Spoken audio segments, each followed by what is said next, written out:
Toronto community, it's Jason. It's Friday afternoon, or Friday evening, I should say. It's been a while since I did a video. I want to do this. Steve Carlson's having a contest, 1,000 subscribers. Congratulations, Steve. Steve Carlson. I'm sure if you're watching my channel, everyone knows Steve. I mean, he got 1,000 subs now, so he's like kind of famous. I just love, I love his energy. Just a good guy. He's always involved with you know, a lot of people's channels, always promoting channels, watching a lot of videos. Just a great guy. He shows a lot of great records. He's very willing to take suggestions, and he just jumps all over. He's just, I mean, he's just kind of reminds me of myself a little bit. He's always looking for new music. He has a big collection, nice collection. So I haven't done a video in a while. I'm still watching. Steve's one of the guys that I still kind of, I fell off the train a little bit, but I still kind of try to keep up with Steve's videos if I can. Just because it's Sunday. He does it every Sunday morning, and it's just, you know, it's there. You know he's got a new one. I show up at work on Monday morning. If I got a little downtime at work, I can throw it on and check it out. So anyway, Steve, congratulations. I got a special beer. Not really. I mean, I did. I went to the liquor store, and my mother-in-law drank all my beer, actually, which is kind of weird. Not weird, but it's kind of cool, I guess. But I opened the fridge, and it was all, I had like one beer left. And I was like, damn. So went to the liquor store, and I don't know why this caught my eye, but it is ridiculously strong, 11.8. So I just cracked it. This is probably, I think, my second beer of the night. So my second and last, I imagine. So yeah, and I grew this mustache for you, Steve, in your honor. I don't know why, but I named it Steve. My mustache is named Steve, so I got that going. So I could win because I named my mustache after you. But so Steve Carlson, his contest is 5 go-to albums, and it's I'm by the way, I'm submitting this on pretty much, I don't know what time it is. What time is it? 10:30. 10 o'clock, so I got 2 hours to finish this up and submit it, so I gotta do this quick. So yeah, 5 go-to albums, and I saw his contest has been going on for about a month,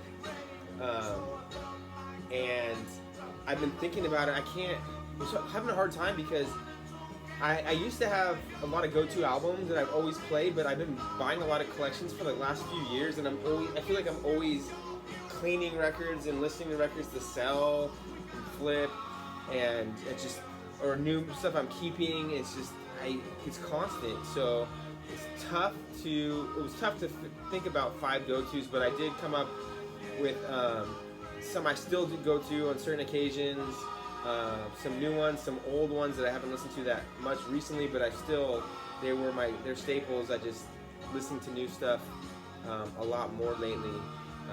So anyways, it's a big build-up, but first I'm going to start off with David Bowie. This is what we're listening to. David Bowie, Ziggy Stardust. I just bought a collection, actually, and I got an upgrade copy of this, so this, I wouldn't say this is a go-to album, but this is my go-to Bowie. So if I'm listening to Bowie, which my wife's not a huge Bowie fan, so unfortunately I don't listen to a lot of Bowie unless I'm in the garage by myself, but if I'm going to listen to Bowie, it's definitely Ziggy Stardust. This is my favorite Bowie album. So I'll just start, but doesn't count as one of my 5. It's just a bonus, I guess. So these were tough, like I said. But let me just start off with the first one. This one still is kind of a go-to, and I try to pick records too. I have a lot of records that are well, I was trying to show stuff that I haven't really shown before. But this I have shown a couple times, probably. I don't know. This is one of my favorite. This is like one of my favorite Brazilian albums, and it was released in 2011, so for sure my favorite Brazilian album in the last 30 years. This is Meta Meta. This is their second album called Metal Metal, and then I think it was the first album they pressed on vinyl. This is a repress. I have the original as well, but I want to say this is my go-to. First of all, because the artwork. I want to show this one. This is the artwork. It's pretty sweet. Yeah, I don't know. This is my favorite label out of Brazil, Goma Gringa. So they got some cool artwork going on.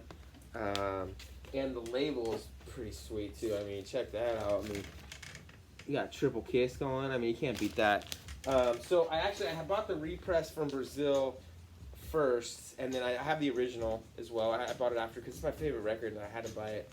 But I keep the original in the house, and I keep the repress outside, and that's why I would say this is my go-to, because I'm out here a lot at night, especially after family goes to sleep. I'm cleaning records, stuff. But at the end of the night, a lot of times I just want to hear something really good, really crazy, something I really enjoy. So I throw this on a lot.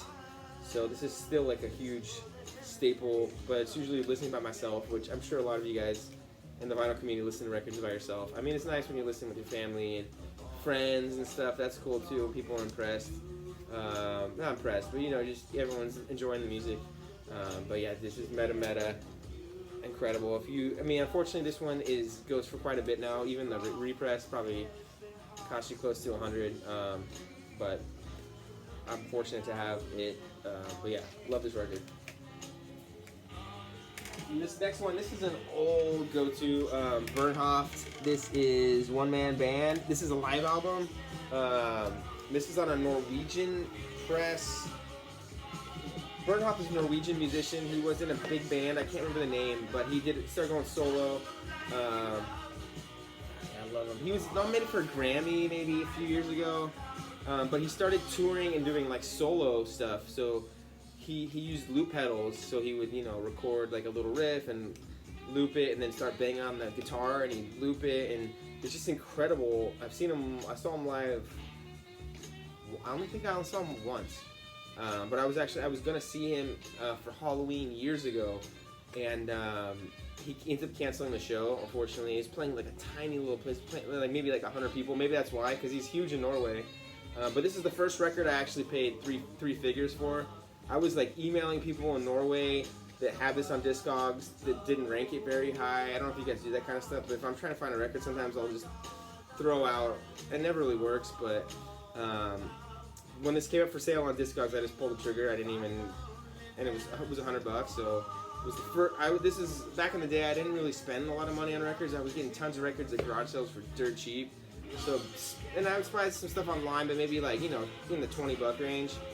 So this was like unheard of for me to spend $100. But it was in Norway. I don't know how many they pressed, but it just didn't. It never sold on Discogs. So I just jumped all over it. But my wife loves this too, and it's so good. So there's 2 albums. I don't know. It was a small record store, like something Croombin, Hi-Fi Croombin. It was like a small chain in Norway that does like hi-fi equipment and record store kind of thing. But yeah, the one album is just him solo, and the other one is him with a band.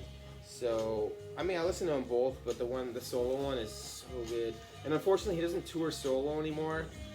He tours with a band, and his new music is not. I don't know. His first couple albums, the songs he wrote are just incredible. So I listened to this the other night. Still a go-to. It's nice to throw on. My wife enjoys it. I really like it. He's amazing, soulful. He plays guitar. Yeah, it's not like soul music, but it's in that vein. It's so good. So that's number 2. Number 3, Steve, you know this one. This is I had to show this. I showed this a few times probably. Georgia Bain, Africa, Brazil. This is the original on Philips. So I sent Steve my repress. Actually, I had the repress when I first started collecting. It's like I have to get this on vinyl. So I just bought the repress from Brazil. I think the shipping was probably more than the record itself, but I had to have it. And then I eventually got the original maybe about a year ago. I can't remember, Steve. I sent it to you. Then I sent mine to Steve. This is probably my favorite Brazilian album of all time, I would say. I know that's kind of a big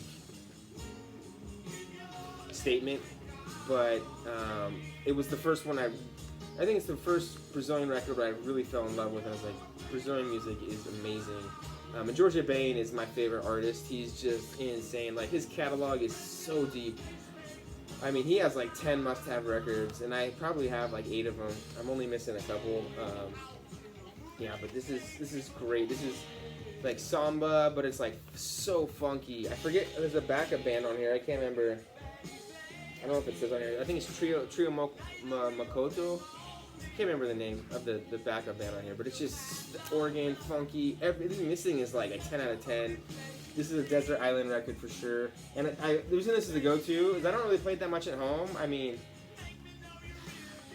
I just have so many records, but every time I DJ, which I don't often, but if I like, sometimes my friends are artists and they'll ask me to play like a couple records when they're painting or having an art show, and I always play this, and people always go nuts.